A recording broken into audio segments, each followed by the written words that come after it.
senhor fica conosco. Fique. Chamamos os nossos demais palestrantes. O engenheiro Guilherme Medeiros, o demógrafo Paulo Campanário, o arquiteto Edson Catoni, para se juntar aqui ao engenheiro Cássio. Temos aqui 2 microfones. Como nós estamos gravando na íntegra este evento e também para efeitos de registro, seria importante, se todo mundo quiser fazer alguma indagação, eu acho que é no debate que engrandece um seminário, né? Então, quem puder continuar aqui conosco, fecha o município de São José, que, por certo, tem várias indagações para fazer, vereadores, né, representantes de instituições, estamos à disposição. Por favor. Seu nome, por favor, se identifique, para que a gente possa fazer o registro. Lino Pérez, vereador de Florianópolis e professor federal e do Grupo GEMUR, do Estudo da Mobilidade Urbana. Uma pergunta que eu ia fazer, então, para o Campanário, nas curvas que você colocou. Alô, alô? Como Isso. estão aqui? Vamos trocar, seu Miguel. Vamos dar esse aí para ele? Isso.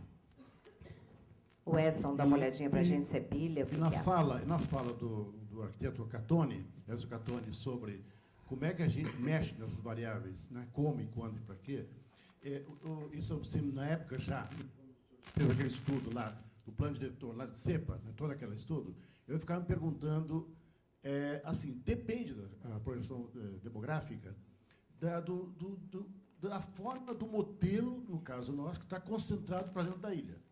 O CEPA mesmo ficou quase praticamente concentrado na ilha, apesar que falava da região metropolitana, mas ele privilegiava a ilha, né? E se não olhar, se nós vertemos com a lógica que agora pretende o Planos, fazer um rearranjo da direção de crescimento, fazer uma redistribuição dos equipamentos e investimentos públicos para uma parte para fora da ilha, ao contrário que foi, no caso, o governo do Estado, que foi para a SC, 401, que fez o seu governador, na época, fez o desserviço para a cidade, para o Estado, colocando para dentro.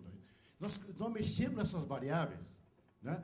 A matriz demográfica muda, entendeu? Quer dizer, depende. Então, depende, exatamente, é o contrário. Para onde é que nós queremos ir? Quais investimentos públicos e privados, no caso, não ficar somente na ilha, como foi, né? Autódromo na ilha, qualquer coisa é na ilha. Não sei se está entendendo. Quer dizer, há uma inércia mental para dentro da ilha. Só conclua, por favor. Então, é isso que eu quero dizer, no Campanário, quer dizer, perguntar aqui exatamente como é que fica se as decisões mudam, aqueles gráficos mudam, dependendo da decisão que se faça, entendeu?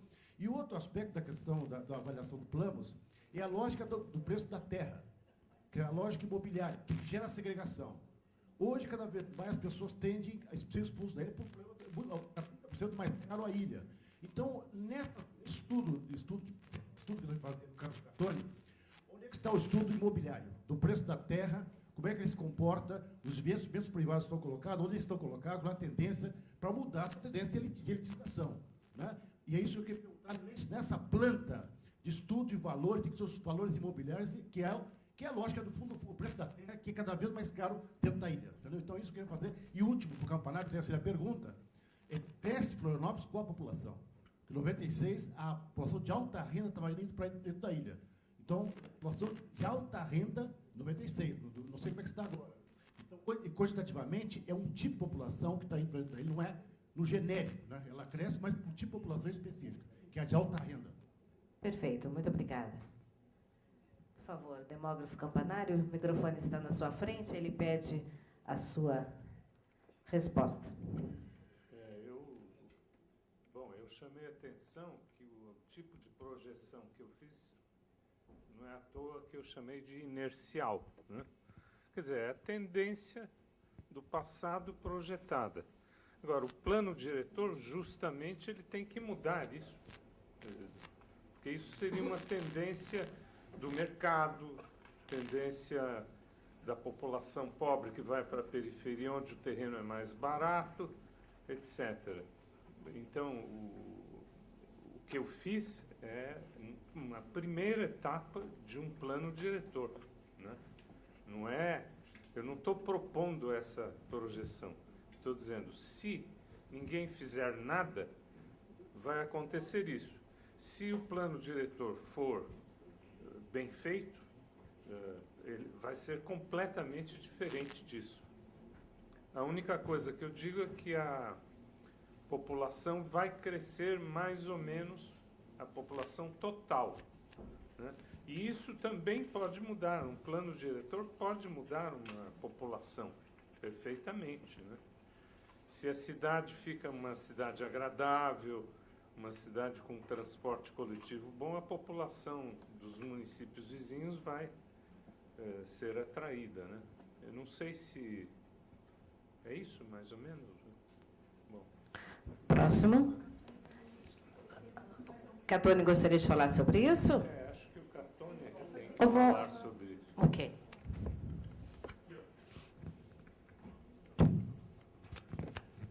Com relação à possibilidade de operação, é por isso que a gente está aqui trabalhando e discutindo, porque a gente acredita que é possível e se deve tomar essas decisões. A variável valor da terra é uma das mais importantes, porque se nós, ao trazer essa temática da dinâmica demográfica, a gente queria sinalizar que nós estamos numa corrida contra o tempo para otimizar a cidade, para usar o conceito de fazer uma cidade compacta, como foi bem lembrado, e assumir isso, e fazer articulação com o plano de transporte e mobilidade, ou seja, outros municípios não tiveram nem a oportunidade, talvez nem a boa vontade que nós estamos vivenciando. Então, essas conjunções nos deixariam numa condição de fazer acontecer mesmo, né, essas alterações.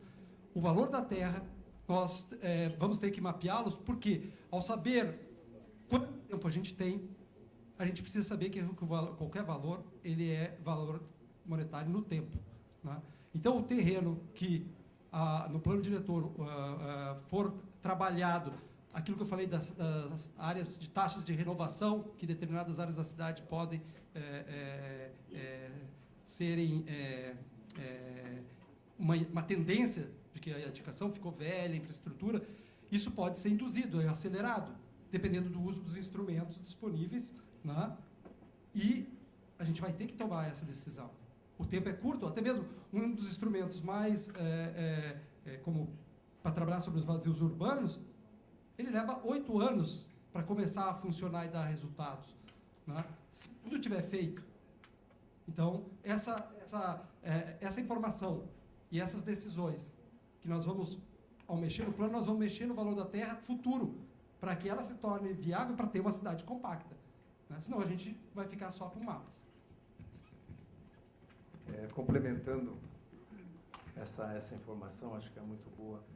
O valor da terra, tirando Ola, evidentemente, que lá é tudo valorizado mesmo, é dependente do coeficiente de ocupação, ou seja, da taxa de ocupação e do coeficiente de aproveitamento. Se você pode construir 3 vezes a área do terreno, o terreno vai valer uma fortuna. Uma das primeiras providências que a gente pode fazer, para não ser muito drástico, é onde tiver coeficiente 1, deixa. Futuramente vai passar um transporte, ótimo. Nesse momento, adota o processo de venda de potencial construtivo, que é uma receita extra fiscal para o município, né, para poder implantar as infraestruturas.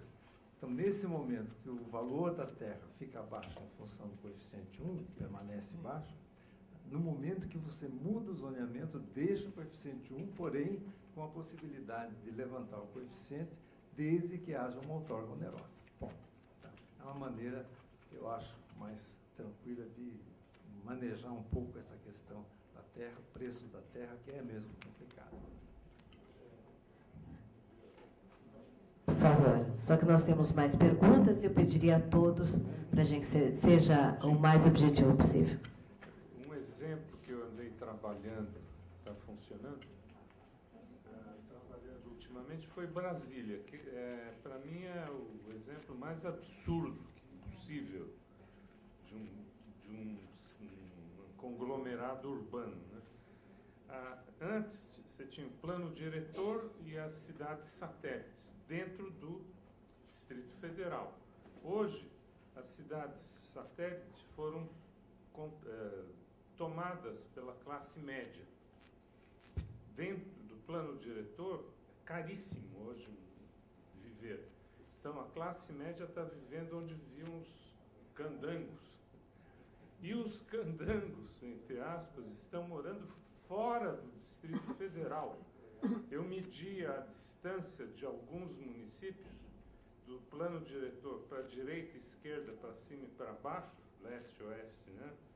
60 quilômetros. Então é uma cidade absurda, com uma densidade baixíssima, em que todo mundo perde muito tempo para o transporte. Isso é um exemplo de absurdo, né? Eu só queria... Próximo inscrito, por favor, pediria mais uma vez que se apresente para efeitos de registro. Está funcionando? Então, o professor Werner Krauss, da Universidade Federal. Trabalhamos um pouquinho... Só mexe um pouquinho o microfone e depois procura mantê-lo bem paradinho. Ok. Muito bem. Deve ter um ponto ótimo aqui. Então, voltando, né? Um pouquinho mais para frente também ajuda. A acústica do auditório é bastante boa. Eu posso falar sem microfone. Mas aí não registra nas câmeras, o cinegrafista aqui vai ficar bravo comigo. Quer que eu vá para lá? Ali, todo mundo. Eu tenho, claro. Professor Werner Máximo palestrante, quer dizer... Posso assumir o público aqui?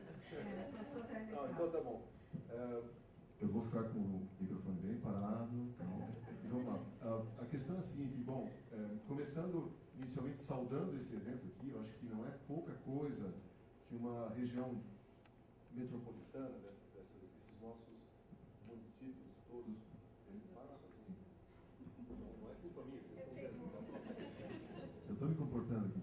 Tá. Então, eu estava dizendo que não é pouca coisa que numa região metropolitana, desses municípios, que é tão carente de exercícios de planejamento e de uma prática de planejamento, não é pouca coisa que um evento como esse esteja acontecendo, reunindo a Prefeitura de São José, naturalmente, que está aqui anfitriã desse processo, né, junto com a Granfpolis, mas, enfim, reunindo competências da região metropolitana, recém-constituída e tudo mais. Então, acho que aqui é um momento muito importante, e a minha pergunta era para o Dr. Cássio Taniguchi, e vai um pouco nessa direção, né, da importância do planejamento. Então, assim, a experiência de Curitiba, que a gente viu, ela trabalha muito bem esses três elementos, né, o sistema viário, o sistema de transportes em si e o uso do solo, muito bacana. E também lá, eu acho que havia, desde o princípio, a ideia de uso de soluções locais. Parece que o biarticulado, esse ônibus biarticulado é uma invenção curitibana, né?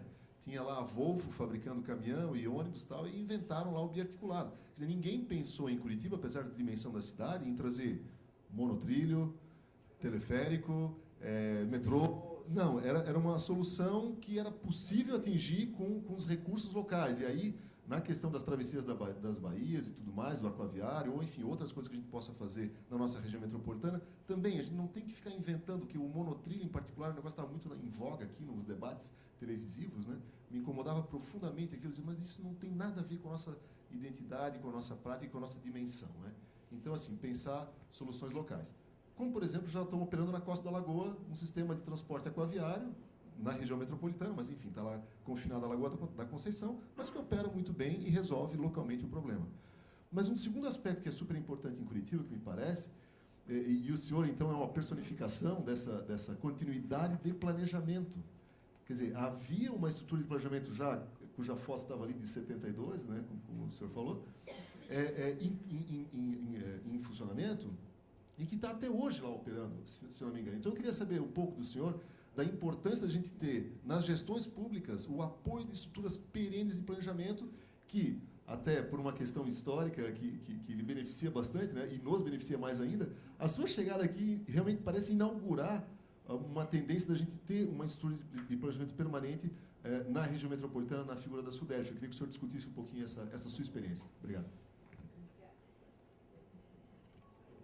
Obrigado, Werner. Muito bem colocada a sua pergunta, porque talvez o grande sucesso de Curitiba tenha sido a continuidade. E essa continuidade foi assegurada logo na aprovação do plano diretor, onde se previa a constituição de um Instituto de Pesquisa e Planejamento Urbano, como tem aqui também o IPUF, e que, ao longo do tempo, esse instituto, que era originalmente uma administração descentralizada, ela se tornou, pelo regime único do funcionalismo público, um órgão comum, igual a outros da administração direta. Os funcionários, evidentemente, já não eram mais contratados por CLT, tinha toda a burocracia necessária para contratações, iguaizinhas ao setor público tradicional, e não podia demitir, né? Se o cara era ruim, ficava lá o resto da vida. Bom, nós fizemos um apoio também para São José dos Campos, ajudando a elaborar o plano diretor, e surgiu a mesma pergunta. E aí o prefeito esteve lá comigo e disse, pô, qual seria a estrutura de caráter permanente? Eu tinha recomendado naquela época que se criasse uma organização social, né? Que, na medida em que o poder público cerceia cada vez mais a possibilidade de você ter uma flexibilidade operacional, a gente vai inventando também outros mecanismos. E a organização social não deixa de ser um exemplo disso. Funciona até hoje, mas também sujeito a chuvas e trovadas. Se o prefeito não estiver absolutamente parceiro desse processo, tem um contrato de gestão, tem que cumprir, tem todo um jogo de balanças, né? Se não cumprir, tem penalidade, assim por diante. Uma outra alternativa que nós estamos testando aqui, que eu acho bem interessante, é a Universidade Federal, que é um órgão perene, as pessoas estão lá, não é porque o Werner está aqui não, mas nós estamos exatamente fazendo uma parceria com a Universidade Federal de Santa Catarina, assim como a gente fez quando fizemos o PDZPO, o Plano Diretor de Zoneamento do Porto, Paranaguá e Antonina, quando contratamos o Labtrans. Um trabalho maravilhoso, excelente, o único trabalho sério feito no país e que serviu de exemplo para outros portos do Brasil. Então, eu acredito que a universidade, com os especialistas que tem lá, toda uma bagagem fantástica, pode ser realmente um grande parceiro dentro desse processo para dar essa continuidade. Aliás, o próprio observatório que deverá ser criado tem exatamente essa característica, né, de perenidade. Aliás, foi exatamente uma recomendação do Plamus, em que toda a tecnologia utilizada, e até mesmo equipamentos e tal, foram transferidos, alguns, não sei se já foram todos, mas a ideia era transferir tanto para o Estado quanto para a universidade. Então, acho que é um modelo bem interessante, vamos testar, e eu acho que vai dar samba. Alguém mais? Sim. Por favor. Um momento. Clóvis Esquil, Procurador-Geral de São José. Boa tarde a todos. Primeiramente, parabenizar os palestrantes. Parabenizar também a prefeita Adeliane e a todos nós que dedicamos a tarde aqui nesse seminário de planejamento do município e da região. Minha pergunta é para o doutor Cássio. Ela é até um pouco próxima do professor Werner, mas no que se refere à governança da região metropolitana. Se o doutor, com a sua experiência, pudesse nos relatar como se deu esse processo na região metropolitana de Curitiba e traçar um paralelo aqui com a região metropolitana de Florianópolis. Obrigado. Bom, nós pegamos uma fase de regiões metropolitanas no país, que foram criadas na década de 70, mais ou menos com um viés bastante autoritário, e nunca funcionou. Nem em São Paulo, com a criação da EMURB, enfim, EMURB MTU, enfim, uma série de iniciativas que acabaram não se concretizando, primeiro porque uma região metropolitana não tem receitas próprias, então começa daí, né? Então já é um grande entrave, e obviamente o que move toda essa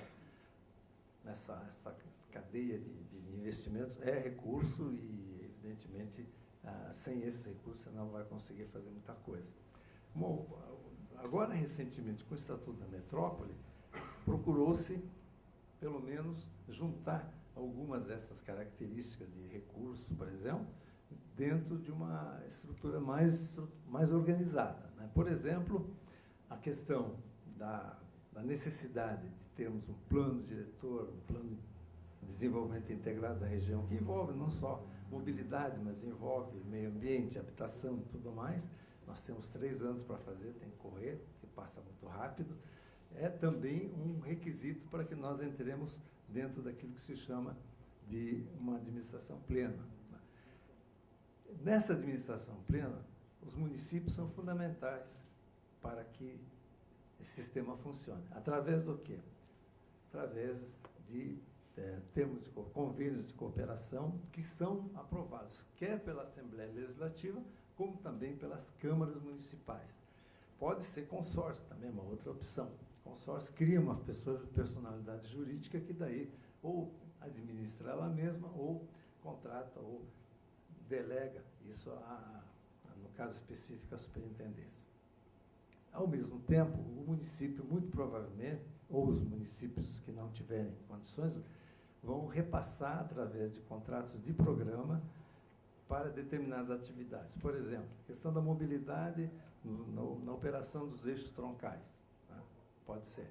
A questão, por exemplo, das concessões do transporte público, especialmente as concessões que são estritamente municipais. Então, cada município, no meu entender, tem que ter o seu sistema de transporte interno, que vai gerenciar suas tarifas de uma maneira adequada e que depois vai se integrar ao sistema troncal. Então, isso tem que ser uma coisa ajustada entre as partes. Portanto, é mais um contrato de programa. E assim sucessivamente, em várias outras atividades, poderão ser formalizados contratos de programa dentro dessa perspectiva do Estatuto da Metrópole, que é muito bom, porque integra tudo aquilo que está no Estatuto das Cidades, integra a Política Nacional de Mobilidade Urbana e toda a parte da Política Nacional de Saneamento Básico, que é água, esgoto e lixo e drenagem. Portanto, são coisas que estão começando, né, a se interligar e a se estruturar. Portanto, é uma responsabilidade grande, daí a minha insônia, porque não é fácil juntar tudo isso, conversar com os prefeitos. Por enquanto ainda não visitamos todos os prefeitos, mas vamos chegar lá. Provavelmente vamos ter que fazer uma grande reunião de prefeitos com o governador, para nós podermos fazer esse encontro de opiniões, ideias e dúvidas.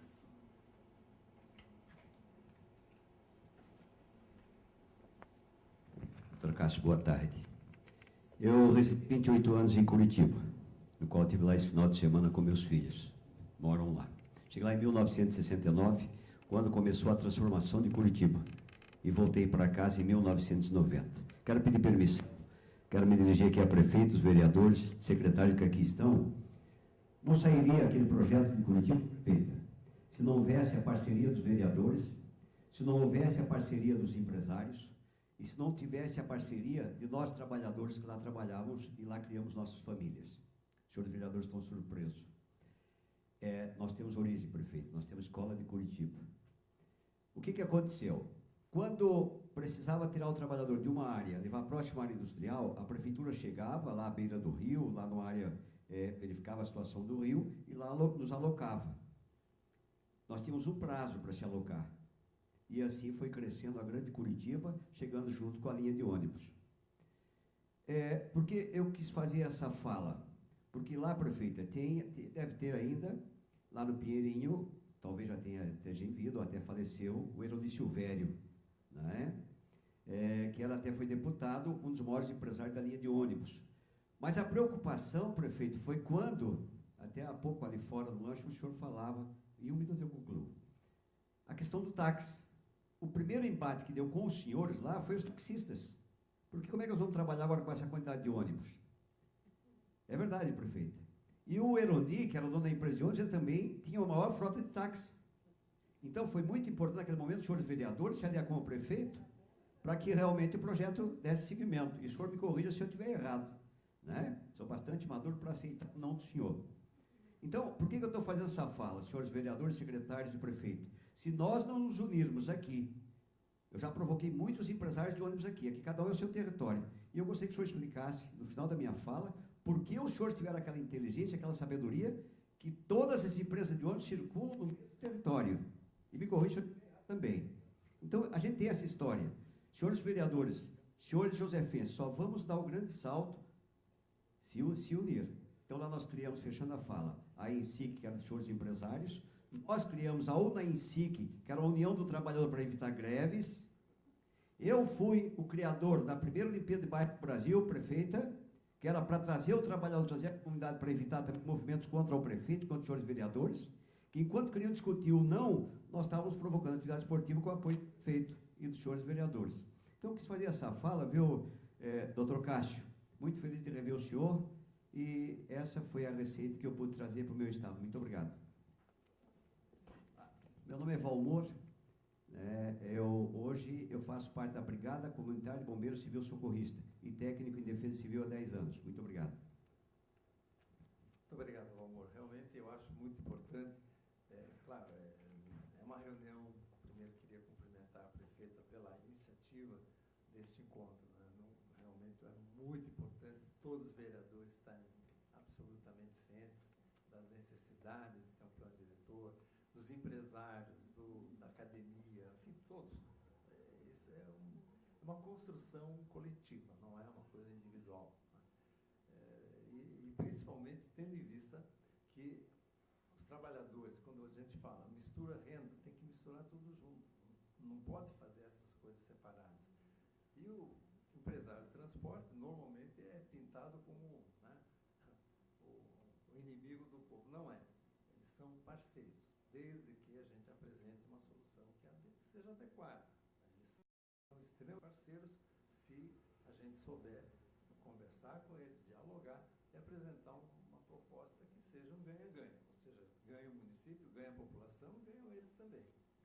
Nada contra. Bom, nós tínhamos em Curitiba também a questão das áreas seletivas, né? E dava morte. Quer dizer, se uma empresa entrasse na área de outra, Deus me livre, é uma coisa assim, páginas policiais.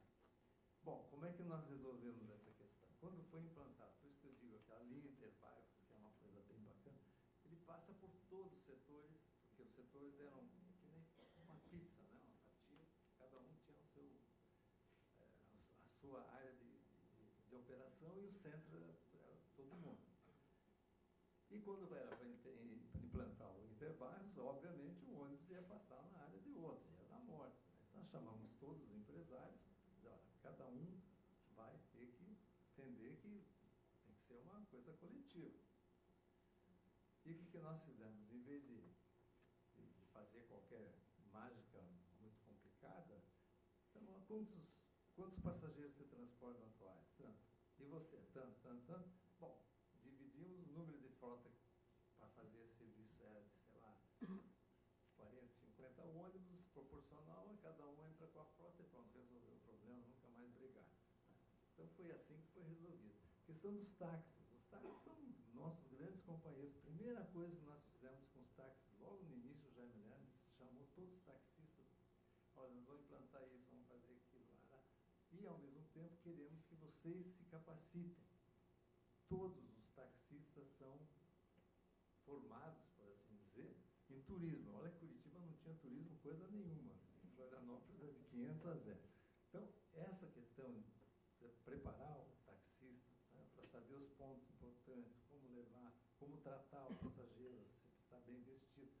Isso foi uma coisa que aconteceu logo no início do mandato do Jaime, quando nós estamos começando a implantar o sistema de ônibus em pista exclusiva.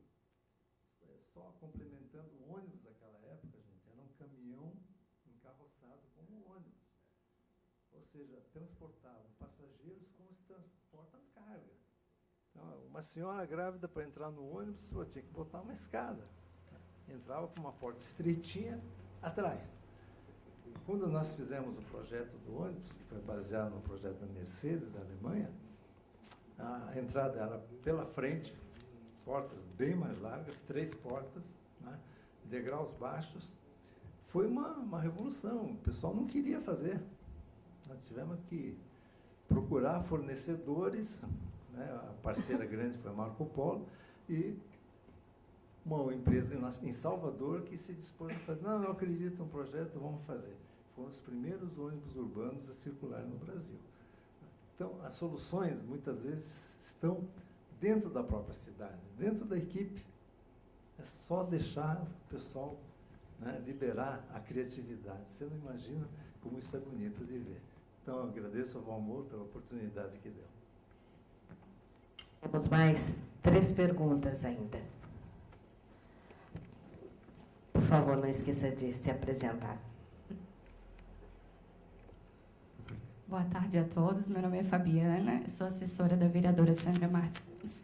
E gostaria de saber do Guilherme, quando se discute, né, a dialética plano diretor e plano de mobilidade, nessa troca de ideias e de uma construção conjunta, tu colocaste que o grande desafio é a participação social. E pensando em participação social como aquilo muito mais amplo do que somente uma participação popular, envolvendo vários outros segmentos, eu gostaria de saber se existe, né, consolidado algum método específico, alguma metodologia própria, e também saber do Catone como que tem sido pensado isso aqui em São José para fomentar justamente essa participação social de vários setores e segmentos. Obrigada.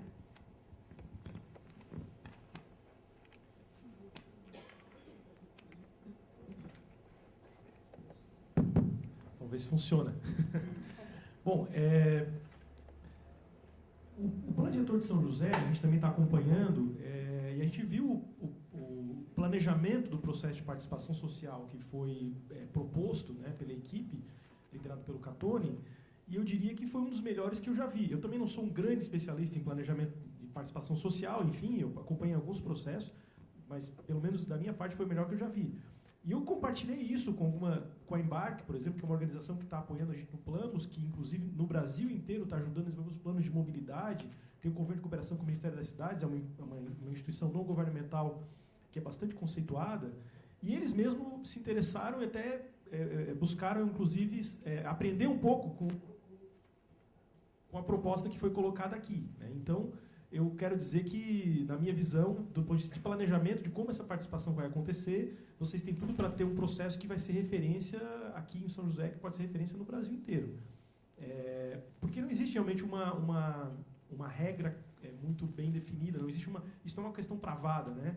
Uma coisa que eu, particularmente, não gosto muito são audiências públicas que você coloca em meia hora, apresenta um trabalho feito em 2 anos para 1.000 pessoas e aí, né? Então, eu acho que esse processo, digamos, dividindo os segmentos, para que as pessoas tenham, para que isso seja realmente uma via de 2 mãos, que as pessoas tenham a oportunidade de opinar, enfim. Agora, também tem que ter uma liderança muito forte do ponto de vista técnico para que o trabalho tenha um resultado e as pessoas, ao longo do processo, entendam esse resultado, entendam onde se quer chegar. Porque a gente teve uma experiência aqui, inclusive, na região, de um processo que levou anos e acabou se discutindo muito e não chegou a lugar nenhum. Então, isso tem que tomar cuidado. Então, tem que ter realmente uma clareza de como se fazer esse desenvolvimento da participação e aonde se quer chegar, né? E essa questão da visão técnica colocada, convergindo também com a visão social, quer dizer, o trabalho técnico tem que ser ajustado com essa visão social, né?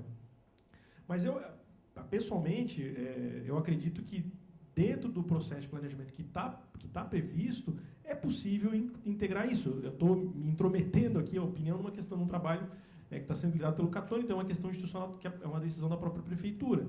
E tem também a necessidade de incluir no escopo técnico do trabalho essa questão de mobilidade, que eu diria que praticamente vai chegar muito perto do que precisa, considerando que a gente tem o Plamus que está sendo concluído, e o próprio plano diretor, à medida que você avalia as áreas de crescimento, indiretamente você avalia também como que você trata as demandas do transporte. Então, é muito importante, acho que é uma grande oportunidade ter essa sinergia. Por que os outros municípios estão fazendo de forma separada? Estão contratando, inclusive, consultorias e tal uma correria aí, isso no Brasil inteiro, porque é uma demanda latente, né? Por que os outros estão fazendo separado? Porque a maioria dos municípios já tem os seus planos diretores atualizados, que é uma demanda do Estatuto da Cidade. No caso de São José, isso está sendo cumprido agora.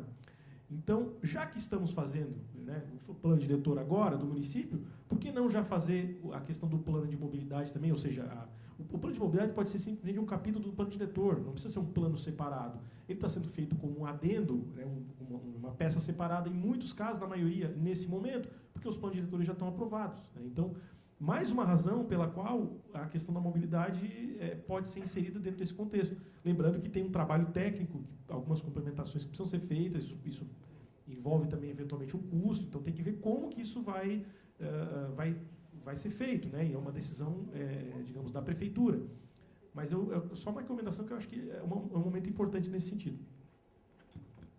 Bom, Fabiana, o processo que a gente iniciou o ano passado, ele começou com uma primeira rodada de eventos comunitários, né, que vai ser retomado semana que vem. Né.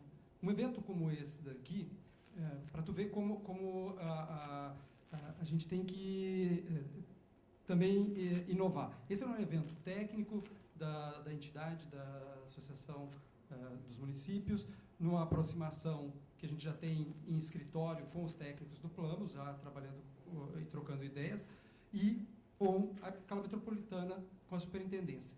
Né? Na medida que a gente tem esse espaço aqui, vocês podem ter notado que, além do corpo técnico da prefeitura, que esteve presente, e de várias secretarias importantes e ligadas, também foram convidados os vereadores, e nós abrimos para a sociedade civil alguns convites para atores que, às vezes, não, vamos dizer assim, tinham, por causa do calendário do final do ano, a gente começou praticamente em dezembro, não era favorável, nós iríamos experimentar uma aproximação com a sociedade. Mas é lógico que teriam outras demandas e a agenda desses outros atores estariam comprometidas já, né, provavelmente. E a gente pensou, olha, o que nós temos de espaço aqui? Vamos trazer alguns dos atores que podem ajudar essa comunicação e esse envolvimento. Né? A metodologia está pensada e ela desperta para outros lugares que já experimentaram, porque ela vai criando a possibilidade de você passar desde o estágio inicial, lá do Muro das Lamentações, onde as pessoas falam, e provavelmente eu acho que tu teve em várias, e outros assessores da vereadora testemunhar, há estágios em que essas informações que estão sendo trabalhadas aqui, vão ser trabalhadas em outros seminários técnicos, vão gradativamente sendo, ao serem discutidas, validadas tecnicamente, refinadas, corrigidas, traduzidas e levadas para a comunidade. E, a partir desse segundo evento municipal, da segunda audiência, né? Mas esse diagrama geral, com a metodologia que foi colocado para vocês, não traz ainda, e a gente está fazendo agora, um detalhamento, né, das regras de como vão acontecer. Não existe, e o Guilherme, tanto quanto eu, tenho uma aversão à forma que as audiências ocorrem, as audiências tradicionais, e ninguém quer esse tipo de coisa. Só que nós temos vários tipos de decisões a serem tomadas, vários tipos de espaços de tomada de decisão e vários decisores que também têm que ser legitimados, informados, porque a decisão da sociedade também tem que ser informada. Então, nós estamos numa etapa de gerar informação, articular a informação em escala metropolitana, escala com outras temáticas importantes de planejamento. Para mim é uma surpresa, agora eficaz. Sono. Vai ser porque o Guilherme agora vem falar que vai ter mais um capítulo de incorporar o plano de transporte e mobilidade. Olha o esforço que nós estamos fazendo, porque quando a gente vai na comunidade, as pessoas imaginam que a gente não sabe que existe planos, que a gente não sabe que existe plano de resíduos sólidos, que não sabe que existe o plano da região metropolitana, que não sabe que existe o Estatuto da Metrópole, que não sabe as outras políticas públicas, o quanto, e que foi um dos motivos aqui, trazer educação, saúde, assistência social, desenvolvimento econômico, principalmente, para saber que com essas informações aqui, eles não precisam esperar o plano diretor, eles já podem começar a fazer a sua guinada, a sua mudança no seu planejamento desde agora. Né? Não é tudo isso que a gente precisa, mas com muita criatividade, boa vontade e com o que a gente tem de recurso, a gente tem que começar a tomar decisões. Na medida do possível, nós vamos levar essas informações para a Câmara, para a sociedade, e hoje aqui a gente precisava desse contato e abriu o espaço até onde podia ter de lugares aqui, para a gente ver se a gente consegue mais pessoas que possam nos ajudar a mobilizar a sociedade. É uma mudança cultural. Curitiba fez mudança cultural, né? Evoluiu urbanisticamente, de qualidade de vida, de ocupação, de sistemas urbanos funcionando, mas teve uma mudança cultural que foi bem lembrado. Nós temos que fazer isso. E nós temos um tempo para fazer todas essas mudanças, inclusive aprender a participar todos os setores. A metodologia que a gente tem, ela vai ser experimentada, porque ela está sempre sendo ajustada. Talvez esse tipo de evento aqui vá acontecer mais, porque fazer essa inclusão do plano de transporte e mobilidade, nós vamos ter que discutir isso, né, e fazer um outro seminário já. Nós temos agendado com o pessoal da universidade que preparou as cartas geotécnicas de aptidão à urbanização, né, e as áreas de risco, a previsão de ter um seminário. Por quê? Hoje, várias organizações, em várias escalas, estadual, municipal, né, licenciadores, têm uma série de dúvidas a respeito dos critérios da interpretação da legislação e a sua espacialização.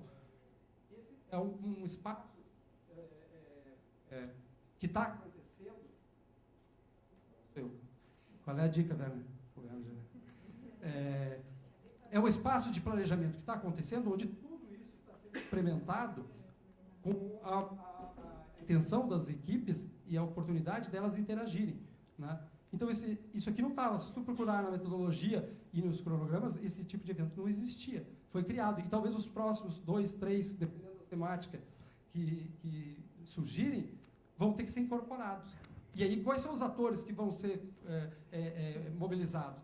Nós vamos transmitir isso ao vivo pela internet para o cidadão ao mesmo tempo. Isso aqui está sendo gravado e vai ser distribuído. A gente não podia abrir, porque tinha uma limitação física e a gente queria que algumas pessoas viessem aqui para multiplicar, né? Principalmente pessoas e organizações que trabalham com infraestrutura, que trabalham com projeções que podem ter dados, que podem ter outras leituras desses mesmos dados, como planos, a gente já sabia de antemão, né? Ficamos sabendo, trouxemos aqui para discutirmos duas perspectivas de dados semelhantes, né? Curiosamente, nós já temos duas projeções muito próximas, né?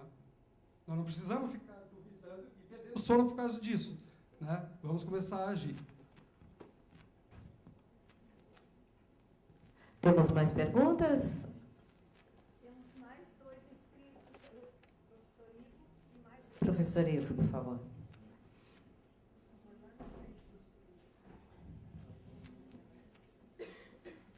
Boa tarde, eu sou o Ivo Sostiço, professor da universidade, aposentado, e hoje estou representando Floripa amanhã. Me pediram que eu viesse, então estou aqui, mas por alguma razão a mais. Primeiramente, queria parabenizar o evento, o seminário aqui, na associação, que eu acompanho a associação há muitos anos, e vejo isso como um ato, um evento simbólico.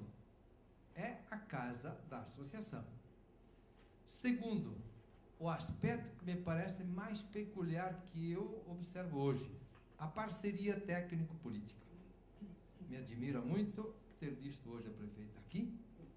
Eu nunca partilhei de uma conversa com a prefeita, mas eu hoje reparo que ela permaneceu aqui a tarde inteira, e eu digo isto porque me parece que tem mais atores. Tem mais atores aqui da Prefeitura de São José que participam, e eu digo que há uma parceria rica entre a elaboração do plano diretor, que é uma peça político-técnica, necessariamente, e vejo isso como uma riqueza que o Catone, com certeza, poderá costurar muito bem.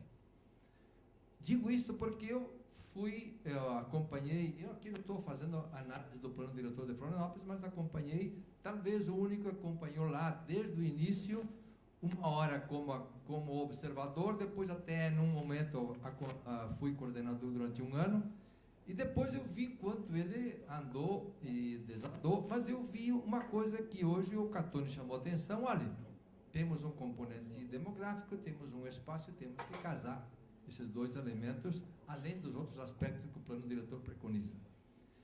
Mas eu vi que, um dado momento, no plano diretor de Florianópolis, aconteceu o seguinte: o prefeito diz, olha, o que a população está pedindo lá, então atenda. É um desastre. É um desastre. Eu acho que casar politicamente e tecnicamente uma peça de plano diretor é fundamental. Isso é uma responsabilidade social, E eu diria, não estou aqui para dizer, fazer não é conselho que se dá. Mas vejo como uma resposta que foi dada e consolidada no plano diretor, e que isso vai custar caro, ao que o Catone chamou de condomínio de Florianópolis. Porque na medida em que lá se consolidou uma proposta de horizontalidade, que isso significa custo futuro, né? E isso vai remeter uma coisa que eu quero adiantar aqui para o plano diretor de São José. O plano diretor de Florianópolis, o contingente populacional que foi dimensionado, tem 100 mil sobrantes. Que a expectativa, o componente é a região metropolitana espera-se que receba, e alguém falou, Guilherme, que São José se dispõe, que torce e faz um esforço, se vierem todos aqui também, ótimo. Mas, de qualquer forma, está previsto que dos 750 mil que estariam projetados para Florianópolis, 100 mil estariam previstos para serem recebidos pelos municípios da região da Grande Florianópolis. Então, há um contingente além do crescimento natural e migratório de São José. De toda sorte, era isso que eu queria observar e agradecer a oportunidade. Antes das considerações, por favor, dos nossos debatedores, a gente já pediria para fazer as demais perguntas, então, para já passar a palavra para eles e darmos esse encerramento. Próximo, então. Não esqueça de se apresentar.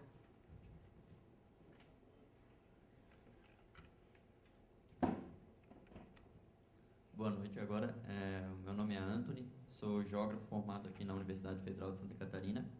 Atualmente eu estudo arquitetura, também na UFSC, mas aqui eu estou falando mais como cidadão. Muitas coisas que eu ia comentar aqui já foram ditas, mas uma delas, talvez a principal, que tanto o plano diretor de São José quanto o plano diretor de Florianópolis e todas essas discussões que pudessem se apropriar mais e melhor dos estudos que são feitos na Universidade Federal, porque a impressão que muitos têm em várias áreas de conhecimento aqui na UFSC é que nós produzimos, trabalhamos, organizamos alguns trabalhos, publicamos, ou em forma de artigo, ou então em conclusão de curso, mestrado, doutorado, só que esses bons trabalhos muitas vezes ficam engavetados, servem apenas para uma conclusão de um período acadêmico de um determinado graduando, e eles acabam não sendo aproveitados. Então, que seja via Observatório da Mobilidade, que é uma boa estratégia. E uma pergunta que eu gostaria de fazer a quem se puder responder: qual é a importância dos institutos de planejamento na construção dos planos diretores? Por exemplo, o IPUF, agora recentemente, ele abriu um concurso público, mas, ao meu ver, ele dispõe de poucas vagas para arquitetos, geógrafos, engenheiros civis. A Prefeitura de São José, com a Secretaria que é competente a esse estudo do planejamento, qual que seria a importância desses técnicos na construção do plano diretor de São José e também de Florianópolis? É isso. E mais uma, então, para encerrar. A arquiteta Bianca, que faz parte da equipe que trabalha nessa reelaboração do plano diretor participativo de São José, também quer fazer um questionamento. Então, a gente já vai juntando tudo isso, para depois, 1 minuto, cada um dos senhores, darmos por encerrado esse seminário. Gostaria de fazer... Não, é o seguinte, bom, eu quero colocar o professor da Universidade Federal, o professor Lino, né, e também a vereadora, eu queria colocar que é a primeira vez que eu estou otimista, viu? Que eu estou postando. Porque todo encontro nós estamos sempre lá desconfiados, entendeu? Vai dar a coisa. O senhor Luiz Henrique lá, com aquela história, lembra? Do VLT, daquela coisa factoide. Depois veio o outro lá, o Colombo, com a ideia também de a quarta ponte, que é um projeto milionário aquilo. Nós fomos para cima, Ministério Público, e em gasto de mobilização, conseguimos para aquilo. Agora eu acho que eu acho que a Coca acertou. Espero. Né? Está aqui o Catone, senhora prefeita, ele foi uma bela iniciativa na época do Djalma, começou lá, e infelizmente foi engavetado. Tá? Agora voltou. Espero que a eleição do ano que vem não vai engavetar de novo. Eu acho que é uma bela iniciativa. Inclusive, eu quero destacar na mesma linha que é raro um prefeito ficar até o fim. O prefeito da cidade de Florianópolis, várias vezes, nem foi. Tá? Tem vários debates sistêmicos. Eu acho que a grande esperança é uma integração essa, que é a cultura sistêmica. Então, eu aposto, estou apostando com a Universidade Federal, o Antônio falou, trazer todos os conhecimentos juntos, grande esforço nós vamos ter que fazer para isso, e eu estou apostando que isso todas as coisas vai dar certo, viu, Guilherme? Uma bela iniciativa do Guilherme. Eu queria fazer uma pergunta, desculpa, tem uma questão que ainda... A grande contribuição, não tem dúvida, foi a continuidade administrativa, isso nós acompanhamos naquela época do Taniguchi. Mas na época não tinha cultura participativa. Eu acho que Porto Alegre é a nossa grande referência. Não foi falado aqui, eu acho que eu quero destacar aqui. Porto Alegre ele foi a participação, que é uma coisa nova no Brasil. Então, e aqui aí começou com a experiência aqui, também na época de São José, também quero colocar uma referência aqui, foi o professor Catone. Então, essa é a grande ingrediente, que por isso controle social, participação, que é um elemento novo, que agrega a experiência de Curitiba. Que eu acho aí é Porto Alegre e Curitiba, os dois juntos, as experiências novas. Agora, uma pergunta, os trabalhos acadêmicos, Taniguchi, apontam que eu concordo também que tem adensamento dos eixos, tudo isso, que nós temos que otimizar a infraestrutura, mas tem um problema que os trabalhos acadêmicos apontam que também viraram alguns setores corredores imobiliários. Você fala que tem um índice, que eu ainda, não sei, isso se for um trabalho acadêmico que tem fôlego, 4, 5 anos, observando, o pessoal de Curitiba também analisam isso. Então, o grande problema é de aquilo que era o mérito da adensamento da diversidade populacional, estamento social, etc., virar, de novo, o alavancamento imobiliário. Como evitar isso? Você falou do índice 1, você acompanha todos os processos. Os trabalhadores acadêmicos estão equivocados, não sei, que eles se apoiam em dados concretos. Né? Ou o que aconteceu? Você acompanha essa memória, eu queria que avaliasse isso, eu tenho a desconfiança sempre disso. E, agora, eu estou esperançoso que você pega o Fênix. O Fênix lá é o mesmo. Como que, se você fez em Curitiba, eu gostaria que a grande esperança é que faça o trabalho aqui, de quebrar esse monopólio, que é uma vergonha que foi... Perfeito, o senhor poderia concluir? Essa é a grande esperança nossa, que você faça o trabalho que fez lá aqui. Muito obrigada. Agora sim, arquiteta Bianca. Obrigada pela paciência de ouvir mais um questionamento, mas enquanto equipe técnica eu não poderia perder a oportunidade de, na presença de todos vocês, as entidades e da nossa mesa debatedora, perguntar um desafio que nós estamos enfrentando diante das nossas análises técnicas, porque ao longo do processo, conversando com o demógrafo Campanário, nas nossas discussões rotineiras, nós nos deparamos com esse cenário de envelhecimento progressivo da população. E nós não estamos ainda preparados para nos desenvolver num cenário sem crescimento de população. A gente ainda não tem um exercício forte nisso. E, ao mesmo tempo, essa população economicamente ativa, que está ali no gráfico que o Paulo Campanário apresentou para a gente, ela aparentemente está constante, mas a gente tem que ter em mente também que a constituição dessa população economicamente ativa vai ser muito diferente. Nós vamos ter menos pessoas com 20, 30 anos e mais pessoas no fim da sua vida de trabalho. Então, eu gostaria de fazer uma pergunta, na verdade, para todos da mesa. Como vocês pensam que a articulação dos municípios da região metropolitana, ela agora instituída com o órgão de planejamento, poderia fazer para que os municípios se ajudassem mutuamente e se consolidassem mais eficientes, então, ao longo desses anos? Porque talvez não seja possível ou não seja, o resultado não seja tão perfeito se cada um tentar fazer isso no seu âmbito municipal. Como fazer com que isso seja uma bandeira de todos os municípios? Muito obrigada. Quem começa? Vamos tentar dar um tempo suficiente, porém conciso. Vamos por partes. Né? Primeiro, acho que a questão da utilização dos trabalhos dos graduandos da universidade, eu acho que cada vez mais a gente tem condições de utilizar, sim, esses trabalhos. Né? O próprio zoneamento, o próprio plano diretor está usando a questão toda de geotecnia, quer dizer, onde é que é favorável, onde é que não vai ocorrer deslizamento de terra, etc, etc. Então, acho que é muito importante ter essa condição. A questão também de se a equipe própria do IPUF ou de órgão de planejamento pode fazer o plano diretor? Pode fazer as atualizações.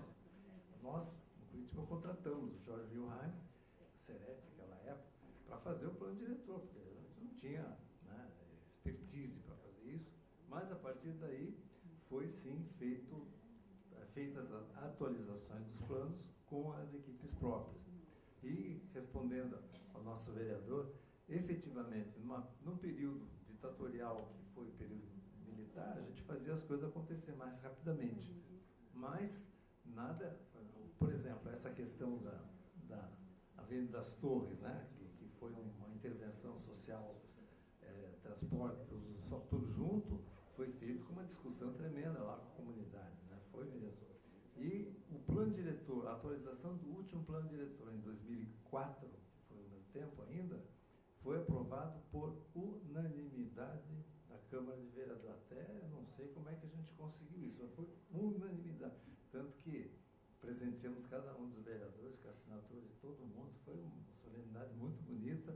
Eu nunca vi isso, quer dizer, foi discutido na exaustão, tudo. Né? Então, acho que foi muito importante. E, finalmente, talvez, essa questão do envelhecimento da população, o Japão é um caso típico. Então, lá, todo o urbanismo, vamos dizer, toda a questão urbana foi adequada. Acessibilidade, não tem creche, né? Crianças são pequenas, não é propriamente asilo, mas é um centro-dia para as pessoas idosas poderem sociabilizar com outros, né? Quer dizer, muda completamente o foco dessa questão. Já não há mais tanta necessidade de creches, por exemplo, né? Então, as creches vão ser transformadas provavelmente em alguma coisa do centro-dia.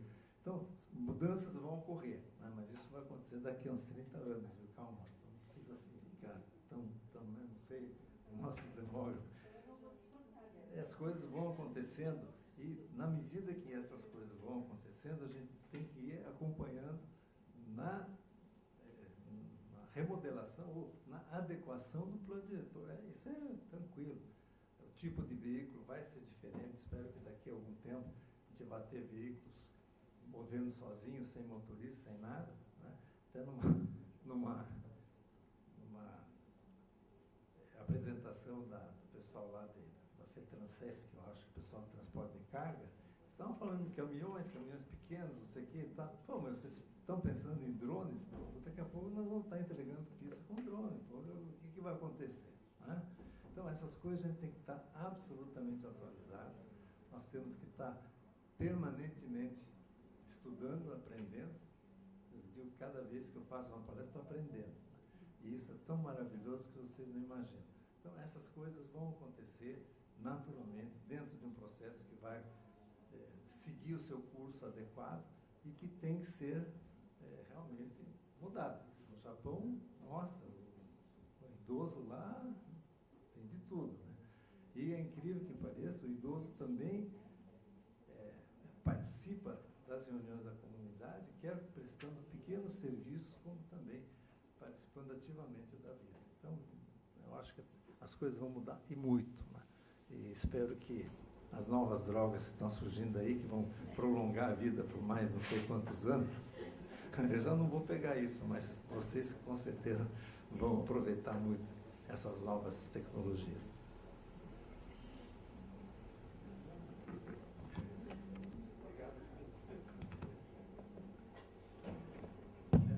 Só para concluir, eu queria registrar também, o doutor Cássio até comentou, mas tanto aqui no Plano Diretor de São José quanto no PLAN-MUS, a gente teve uma participação muito direta da universidade. No PLAN-MUS, por exemplo, o consórcio que fez o estudo, fez um acordo de cooperação com a universidade, foi alocada uma equipe, aproximadamente umas 15 pessoas, boa parte em dedicação integral, e muitos acadêmicos, né, de mestrado, alguns de graduação, alguns de doutorado, até estou vendo alguns aqui, né, o Eduardo, a Daniela estava por aqui também, e alguns professores também. E eu acompanhei o professor Werner, que liderou isso, né, eu acompanhei também como alguém estava de fora, mas eu vi o processo. Ele chamou os interessados da universidade e muitos se manifestaram, alguns não se manifestaram, enfim, montou uma equipe de uma forma bastante aberta, bastante transparente. Essa equipe agora, a gente está inclusive discutindo uma forma de conseguir manter uma parte dessa equipe no observatório que está sendo criado, e nós também temos algumas demandas que nós estamos aí tentando ver se a gente consegue responder através da universidade. Então, é claro, outra coisa também, outra questão, vários trabalhos locais aqui foram utilizados também como referências, né? Claro que às vezes não se consegue pegar todos, e também a gente tem que buscar uma linha de trabalho durante um certo tempo, e não apenas esses trabalhos serviram como referência para o Planus, como também ele será como referência para vários outros trabalhos. Nós temos aí mais de 4.000 páginas produzidas de relatórios muito qualificados com todos esses dados. Todas as bases de dados serão disponibilizadas para a universidade no observatório. Então, a ideia é que esse processo de pesquisa, né, enfim, acadêmica e também com o objetivo mais direto para atender algumas demandas do próprio Estado e dos municípios, que ele continue, né? E a universidade certamente vai ser uma parceira muito grande nesse sentido. A gente espera, tem essa expectativa e acredito que isso vai dar certo, como tem dado até agora. Vou passar. Anthony, o próprio processo que nós estamos presenciando é a reelaboração de um plano que é fruto de um trabalho da universidade, né, entre 2002 e 2004. Então, muitos dos estudos foram desenvolvidos na época, muitas das metodologias, né, e depois foram replicadas, testadas e aperfeiçoadas em tantos de dezenas de planos diretores. Pela Valesca e a equipe dela e parte da equipe da universidade que veio trabalhar aqui, já com consultores dentro de programas financiados pelo Ministério das Cidades, que foi um dos primeiros repasses de informação da universidade, foi quando a nossa equipe, que lá chegou a ter 15 pessoas da universidade, mas com a prefeitura chegou a ter 31 em alguns momentos do projeto, né? Aos poucos, alguns dos doutorandos, dos professores, vieram fazer consultoria para a associação e fazer essa transferência de tecnologia, algo semelhante com essa prática muito positiva que o Planus está implantando, e que cria essa possibilidade do observatório muito mais rica e promissora mesmo da gente ficar esperançoso. Um ponto importante por trás de todos os estudos e pesquisas é ter estudos reproduzíveis. Às vezes você pode ter um estudo, pode ter conclusões, mas desde as fontes de dados que você usa, de repente, e que outros estudantes usaram, outros mestrandos, doutorandos, pesquisadores usaram, eles precisam também vir junto. E a gente sabe a dificuldade que é qualquer um pesquisador ter acesso a dados confiáveis e deixar as coisas tão transparentes e acessíveis que possa ser reproduzível, e se o município vai ter que tomar uma decisão dessas de impacto para o futuro dele, ele possa, no mínimo, os técnicos que estão trabalhando, não só ler as conclusões ou ver os gráficos, ele precisa também fazer uma verificação, uma averiguação mais pormenorizada. Então, talvez o observatório pode inaugurar uma prática de trabalhar com protocolos, padrões de reprodutibilidade de pesquisa e de disponibilidade de acesso à informação.